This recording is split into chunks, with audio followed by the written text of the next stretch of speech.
안녕하세요. 여기는 대한민국 시니어 이슈 브리핑입니다. 오늘은 많은 부모님, 조부모님들께 꼭 필요한 자산 이전 이야기입니다.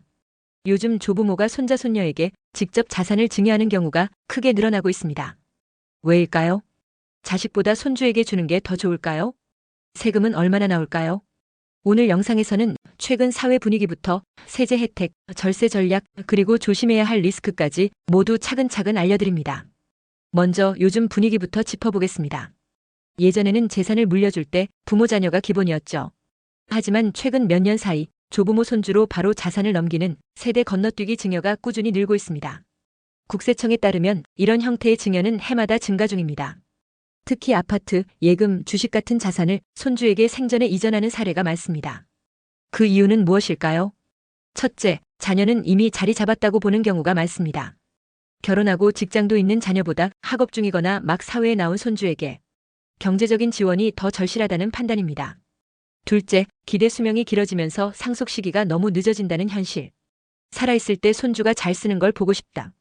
이런 정서적 동기도 커지고 있습니다. 셋째, 절세 전략입니다. 자녀에게 큰 금액을 한 번에 증여하면 세율이 높아지지만 손주에게 분산해서 주면 증여세를 줄일 수 있는 방법이 있습니다. 그렇다면 구체적으로 얼마나 줄 수 있고 세금은 얼마나 나오는지 볼까요? 정부는 증여세 부담을 줄이기 위해 10년 단위로 공제 혜택을 주고 있습니다. 성년 손주에게는 10년간 5천만 원까지 비과세, 미성년 손주에게는 2천만 원까지 비과세입니다. 즉 손주 한 명에게 10년마다 이 금액까지는 세금 없이 줄 수 있습니다. 여기서 실제 사례를 들어보겠습니다. 예를 들어 손주에게 3억 원을 한 번에 주면 공제 5천만 원을 뺀 2억 5천만 원이 과세 대상이 됩니다. 이때 증여세는 약 4천만 원 정도 발생합니다. 만약 5억 원을 주면 과세 표준은 4억 5천만 원, 세금은 약 8천만 원에 가깝습니다. 적지 않은 금액이죠. 그래서 중요한 게 바로 분산 증여 전략입니다. 한 번에 주는 대신 10년 주기로 나눠주면 매번 공제를 받을 수 있습니다.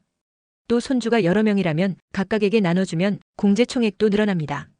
예를 들어 손주 2명에게 각각 5천만 원씩 주면 총 1억 원을 세금 없이 이전할 수 있는 셈입니다. 이 전략은 세금도 줄이고 가족 간 갈등도 줄이고 조부모의 마음도 전달할 수 있는 아주 현명한 방법입니다. 다만 증여 후에는 반드시 3개월 이내에 신고해야 합니다.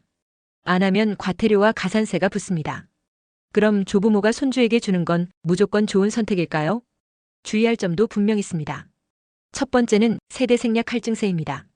부모를 건너뛰고 조부모가 손주에게 증여하면 일반 증여세 외에 30%가 추가로 붙을 수 있습니다. 단 직계비속이고 일정 요건을 충족하면 할증세를 면제받을 수 있습니다. 꼭 전문가 상담을 받아보세요. 두 번째는 자산관리 문제입니다. 미성년 손주에게 증여하면 법적 보호자인 부모가 자산을 관리하게 됩니다. 그런데 누가 언제 팔고 언제 쓰느냐를 두고 가족 간 다툼이 생기는 경우도 있습니다. 세 번째는 부동산 증여의 높은 비용입니다. 공시가격이 오르면서 부동산 증여 시 취득세와 증여세가 현금보다 훨씬 높아졌습니다. 증여를 결정하기 전엔 반드시 세금 시뮬레이션을 해보셔야 합니다. 정리하겠습니다. 요즘 조부모가 손주에게 직접 자산을 증여하는 이유는 자녀보다 손주가 더 필요하다고 느끼고 생전에 주는 게 더 의미 있다고 생각하며 절세 전략도 될 수 있기 때문입니다. 하지만 동시에 증여세 계산, 신고 시기, 세대 생략 리스크까지 꼼꼼히 따져봐야 합니다. 사랑하는 손주에게 정말 좋은 선물을 주고 싶다면 그 마음을 계획과 전략으로 뒷받침하는 것이 중요합니다.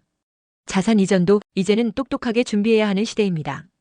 오늘도 시청해주셔서 감사합니다. 이곳은 대한민국 시니어 이슈 브리핑입니다. 좋아요와 구독, 그리고 주변 분들과 공유도 부탁드립니다. 다음 영상에서 뵙겠습니다. 감사합니다.